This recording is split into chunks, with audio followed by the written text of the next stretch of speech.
किया। सूर्य ग्रहण का समय आया, भगवान द्वारिका वासियों को लेकर के कुरुक्षेत्र गए और वहां पर 100 वर्ष बाद, 100 साल बाद ब्रजवासियों से ठाकुर जी मिले।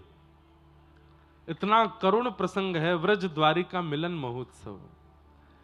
सूर्य ग्रहण का समय, ठाकुर जी की अर्चना चल रही थी, सहस्त्रार्चन चल रहा था भगवान का। बड़े बड़े वेदज्ञ ठाकुर जी के चरणों में पुष्प, कमल पुष्प, तुलसी अर्चन कर रहे थे।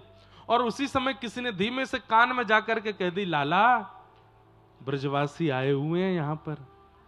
जैसे ही ठाकुर जी ने सुना कि कुरुक्षेत्र में ब्रजवासी आए हैं, व्याकुल हो गए।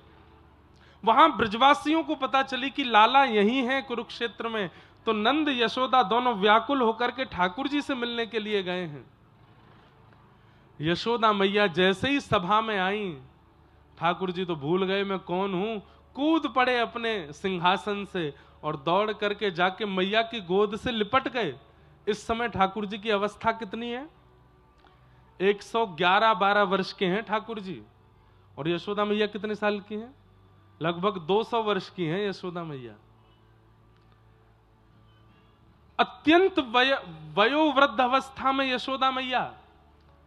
लेकिन ठाकुर जी की अवस्था 111 वर्ष है। इसका मतलब यह नहीं कि ठाकुर जी की दाढ़ी मूंछ है। ठाकुर जी देखने में अभी भी 16 वर्ष के ही हैं।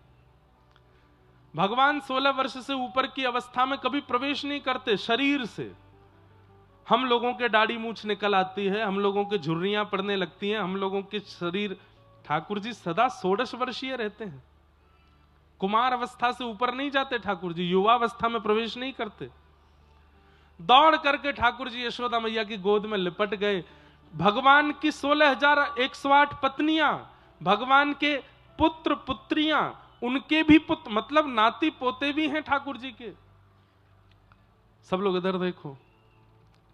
और उन सब के बीच यशोदा मैया के अंक से लिपट करके ठाकुर जी छोटे बालक की तरह मैया की छाती को टटोल रहे हैं और कह रहे हैं, मैया मुझको भूख लगी, दूध पिवाए दे। और उस अवस्था में जहां चारों ओर द्वारिकाधीश की जय जयकार हो रही है, बीच आंगन में बैठ करके वयोवृद्ध यशोदा मैया के अंक से लिपट करके ठाकुर जी दुग्ध पान कर रहे हैं।